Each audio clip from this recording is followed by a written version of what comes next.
Capsule 11, Éphésiens 1, versets 15 et 16.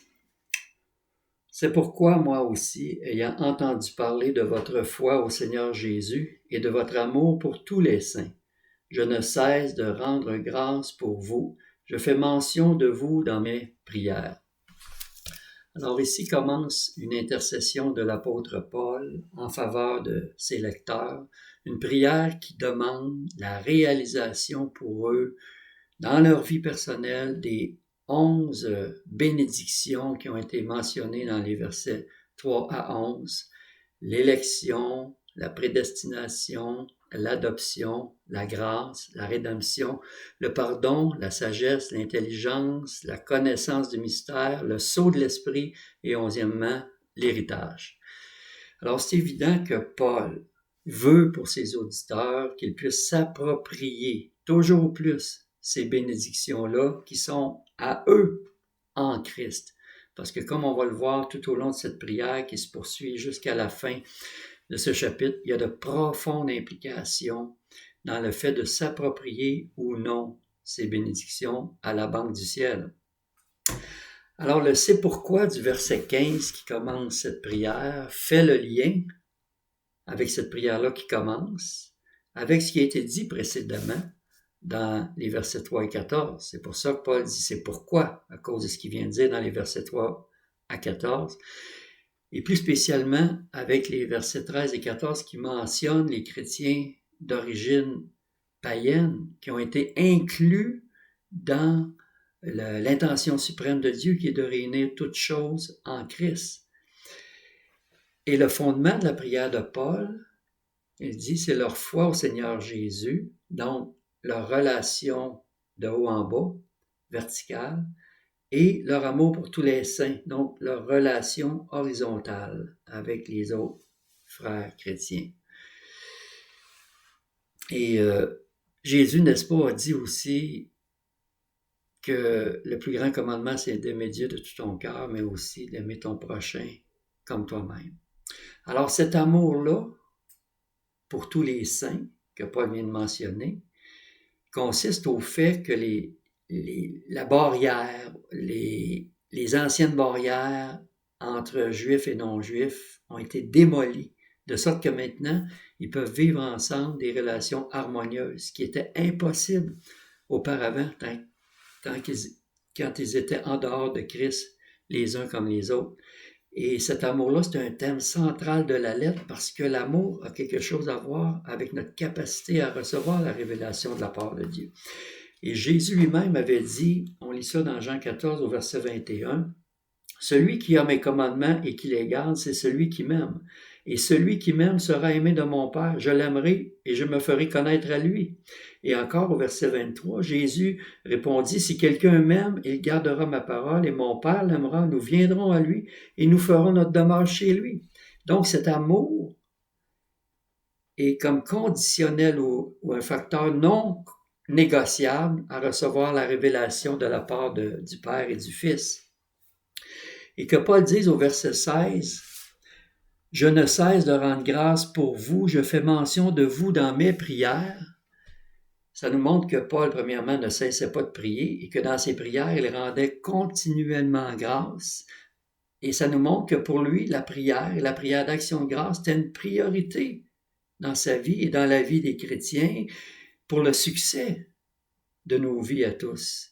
C'est pas juste un à côté, quelque chose de facultatif, mais c'est quelque chose de laquelle notre croissance dépend entièrement parce que la prière, c'est quelque chose par lequel on fait une demande à Dieu et Dieu répond à ceux qui le lui demandent. Jésus a dit, « Si méchant comme vous l'êtes, vous savez donner de bonnes choses à vos enfants, à combien plus forte raison le Père donnera-t-il de bonnes choses à ceux qui le lui demandent? » Alors, Paul comprenait à quel point sa vie et notre vie sur terre, c'est l'engagement dans un combat spirituel, mortel et de nature spirituelle, et que la prière enveloppe toutes les autres armes spirituelles dont il va parler au chapitre 6, quand il va parler des armes spirituelles, il va terminer en disant « Faites-en tout temps par l'Esprit toutes sortes de prières et de supplications. Veillez à cela avec une entière persévérance et priez pour tous les saints. » Et ensuite, lui-même va demander pour lui-même la prière de l'Église, pour son ministère d'apôtre, parce qu'il était en prison. Il ne veut pas que ce soit la prison qui empêche l'Évangile de faire des progrès et le royaume de Dieu d'avancer. D'ailleurs, dans l'Épître aux Philippiens, qui est une épître connexe, parce que, comme j'ai déjà dit, Philippiens, Éphésiens, Colossiens ont été écrits dans la même période, alors que Paul était en prison à Rome. Et voici ce que Paul dit ici, Philippiens 1, verset 12 à 14, il dit « Je veux que vous le sachiez, frères, ce qui m'est arrivé a plutôt contribué au progrès de l'Évangile. En effet, dans tout le prétoire, ça c'est à Rome, où les soldats se tenaient, et partout ailleurs, il est devenu manifeste que c'est pour Christ que je suis dans les chaînes, parce qu'il témoignait de Christ. Et la plupart des frères, confiants dans le Seigneur, en raison de mes chaînes, ont beaucoup plus de hardiesse pour annoncer sans crainte la parole de Dieu. » Paul, quelqu'un qui avait voulu se rendre à Rome, qui avait fait le projet, on lit ça au début de l'Épître aux Romains, par exemple, il dit qu'il fait le projet, il forme le projet d'aller les voir à Rome comme prédicateur.